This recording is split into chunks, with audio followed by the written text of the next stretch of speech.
중등수학경시 입문 강의를 시작하도록 하겠습니다. 이 강의 대상은 중등수학경시를 처음 시작하는, 즉 입문 과정에 있는 학생들이고요. 다음으로 이 강의의 목적은 크게 두 가지로 생각해 봤는데, 첫 번째는 이 중등수학경시를 공부하는 데 있어서 필요한 수학 개념이 무엇인지 소개를 하는 거고요. 두 번째가 수학경시의 공부 방법을 안내하는 거예요. 이건 뒤에서 다시 설명을 해 드릴게요. 내용 구성은 총 4개로 나눠 봤는데요. 첫 번째는 본문 설명을 할 거예요. 이 본문에는 중고등학교 과정에서 사용하지 않는 수학 개념이나 아니면 수학 기호를 사용할 수 있는데, 최대한 간단하고 쉽게 설명을 해 드릴게요. 그에 따른 예제와 문제를 풀 거고요. 그 다음에 연습 문제와 실전 문제를 구분해 놨어요. 이건 뭐냐면, 실전 문제는 관련된 그 기출 문제 중에서 난이도가 제일 높은 문제를 한번 뽑아봤고요. 그 다음에 연습 문제에서는 실전 문제보다 난이도가 낮은 중하 정도의 난이도를 가진 문제들로 구성을 해봤습니다. 이렇게 이런 내용 구성에 따라서 공부를 하면서 여러분에게 한 가지 당부를 드리자면, 이 공부의 목적을 논리적인 서술 능력, 이거에 좀 초점을 맞춰주세요. 그러니까 손으로 직접 풀이 과정을 써봐야 됩니다. 여러 번 써보면서 익숙해지는 과정이 좀 필요하다는 걸 염두에 두시기 바랍니다. 다음으로 공부 방법인데요. 공부 방법은 간단합니다. 이 강의를 한번 청취해 보면서 직접 경시 노트를 준비해서 내용을 써보는 거예요. 손으로 쓰는 거를 강조합니다. 그러다 보면 방금 전에 말씀드린 대로 이 논리적인 서술 능력이 가장 핵심적인 건데, 경시 노트를 정리하면서 자기의 풀이 과정을 직접 보다 보면, 여러 번 반복해서 쓰다 보면 자기도 모르게 논리적인 서술 능력이 향상됨을 본인이 확인할 수가 있어요. 이게 이제 핵심입니다. 한번 시작해 볼까요? 이 중등수학경시 입문과정이라고 해서 이렇게 쪽수로 나눠 둘게요. 이 쪽수는 왼쪽에 댓글에 보면 수학 블로그가, 네이버 블로그가 있는데요. 네이버 블로그에 파일을 올려놨어요. PDF 파일을 다운로드 받아서 보시면 요 2, 3쪽에 약수와 배수 그리고 유클리드 호재법이 나와 있습니다. 오늘 첫 번째 강의로 할 게 뭐냐면 약수와 배수, 그 다음에 유클리드 호재법을 할 거예요. 정의 1을 볼까요? 정수 AB에 대해서 A equal BC를 만족하는 정수 C가 존재할 때 A는 B로 나눠 떨어진다. 그리고 나서 B를 A의 약수 또는 인수, A를 B의 배수라고 한다라는 내용은 중학교 과정에서 배웠죠. 자, 그런데 기호를 좀 달리 해보겠습니다. A는 B로 나눠 떨어진다라는 기호를 이제는 요 세로선을 이용해서 나누는 수를 왼쪽에 나눠 떨어지는 수를 오른쪽에 쓸 거예요. 이런 기호를 이제 아마 처음 보게 될 건데, 처음에는 어색하지만 쓰다 보면 이게 꼭 필요해요. 이런 기호들이 논리적으로 표현하는데 매우 유익합니다. 예를 들어서 2는 6을 나누죠. 그죠? 그리고 6은 2의 배수가 되겠죠. 그 다음에 6도 마찬가지로 24를 나누고 24는 6의 배수가 됩니다. 8도 24를 나누고 24는 8의 배수, 이렇게 표현을 쓸 수 있는 거예요. 그 다음에 정의 두 번째는 D가 A를 나누고 D는 B를 나눕니다. 그러면 D는 A와 B의 공약수라고 하는 거죠. 0이 아닌 두 정수 A, B에 대하여 공약수 중에서 가장 큰 것을 최대 공약수라고 하죠. 그리고 이것도 마찬가지로 중학교 과정에서 배웠습니다. 자, 그런데 이제는 이 최대 공약수를 이 소가로를 이용해서 표현할 거예요. 소가로 A, B라고 쓰면 이것은 A와 B의 최대 공약수를 의미합니다. 자, 이것도 아마 이 기호를 처음 볼 텐데요. 이것도 이제 몇 번 쓰다 보면 금방 익숙해져요. 일단 공약수를 먼저 설명을 해드리자면, 2는 18을 나누고 2는 동시에 24를 나누잖아요. 그러면 2라는 수는 18과 24의 공통인 약수가 되는 거죠. 공약수. 3도 마찬가지예요. 3도 18과 24의 공통인 약수, 공약수가 되는 거예요. 공약수 중에서 가장 큰 수, 최대 공약수를 구하는 방법은 중학교 과정에서 이미 배웠죠. 18과 24를 쓰고 동시에 나눌 수 있는 소인수 2를 쓰는 거예요. 그리고 그 몫을 쓰고요. 그 다음에 9와 11을 동시에 나눌 수 있는 수 3이 있죠. 또 쓰고 몫을 쓰니까 3, 4 동시에 나눌 수 있는 인수가 1밖에 없죠. 이럴 때는 멈추는 거예요. 그러고 나서 왼쪽에 있는 동시에 나누는 두 수 2와 3을 곱하면 18과 24의 최대 공약수를 구할 수 있는 거죠. 뒤에는 이렇게 이제 최대 공약수를 구하는 방법이 있고, 뒤에는 이제 유클리드 호재법을 이용해서 다시 한번 구하는 방법을 설명해 드릴 건데, 그 차이점을 여러분 이해를 해야 돼요.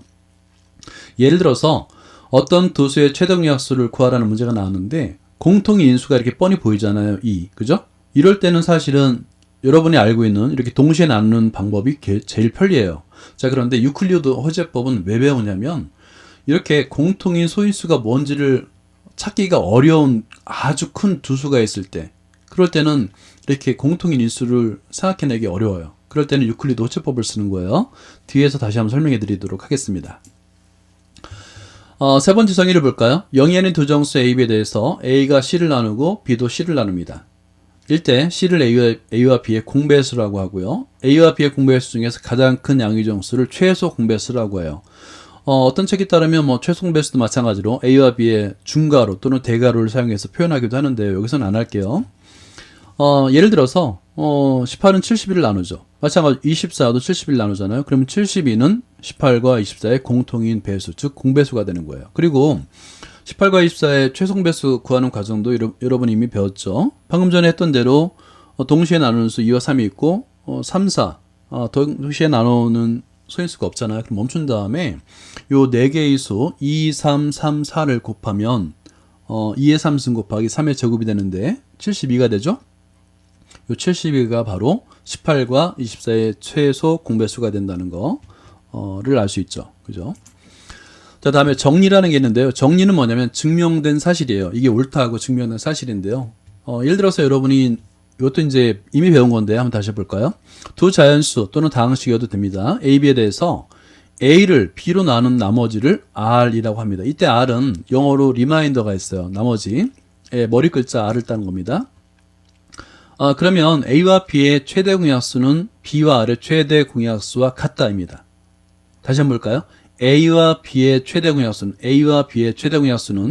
B와 R의 최대 공약수와 같다. 예를 들어서 이게 언제 필요하냐면 A와 B가 매우 큰 수예요.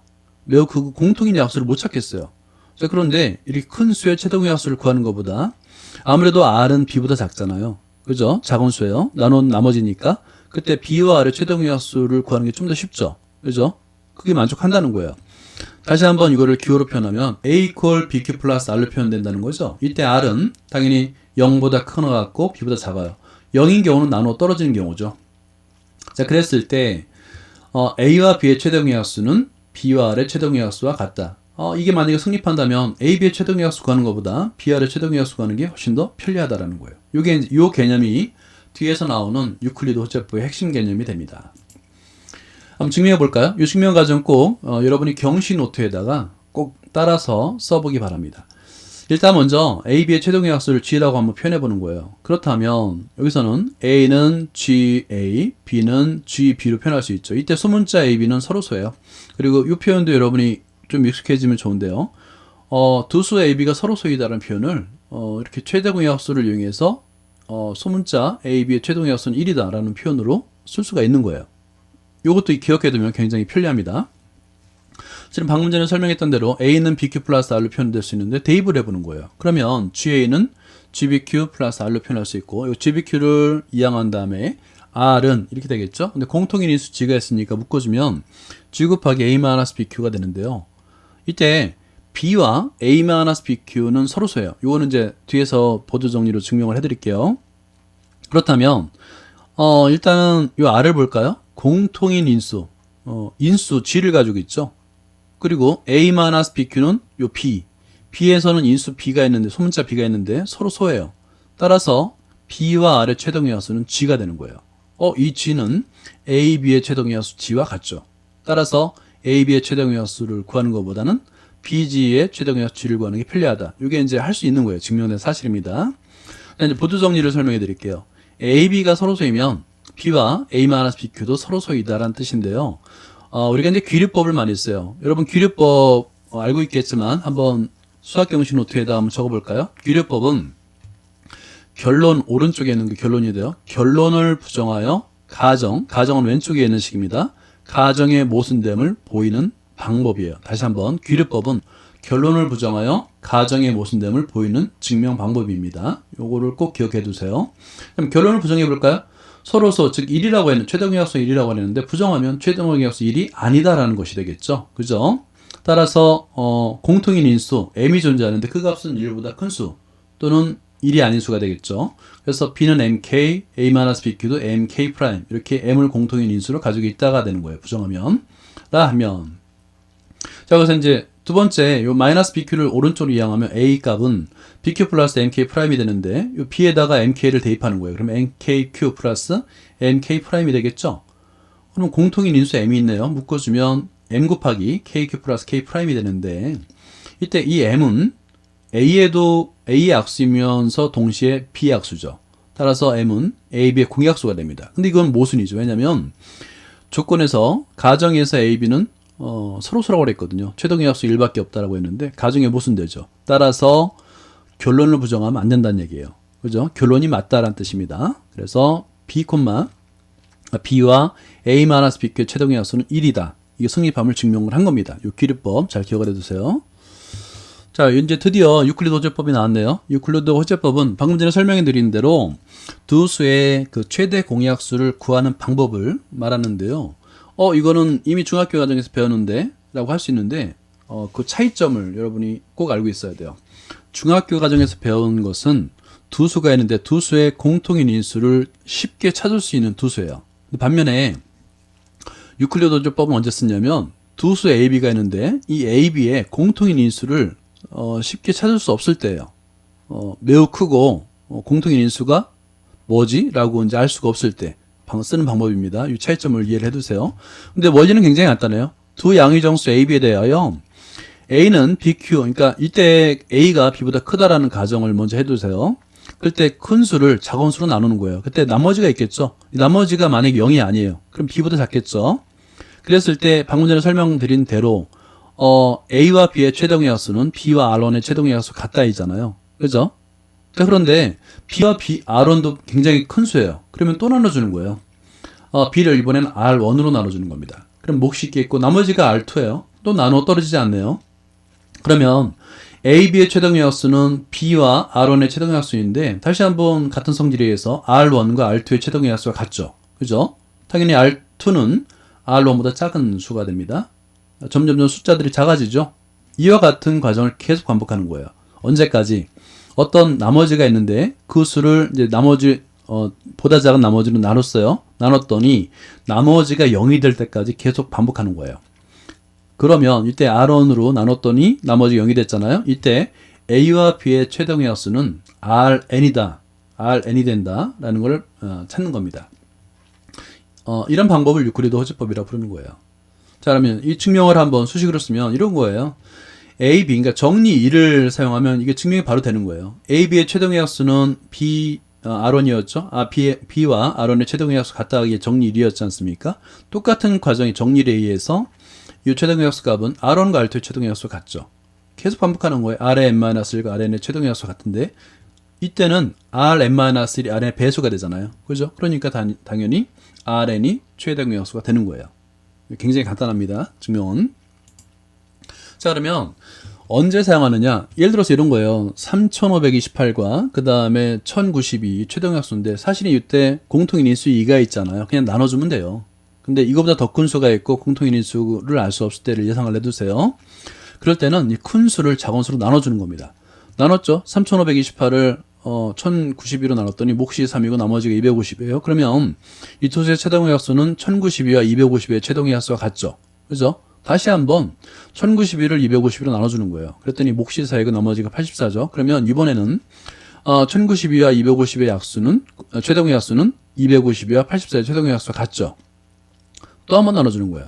251을 84로 나눠줬더니 몫이 3이고 나머지가 0. 이제 나머지가 드디어 0이 됐네요. 그죠? 그랬을 때 이 84가 바로 최대 공약수가 된다는 것이 바로 유클리드 호재법이에요. 이거를 간단히 오른쪽처럼 이렇게 기와 또는 수식으로 표현할 수 있는데요.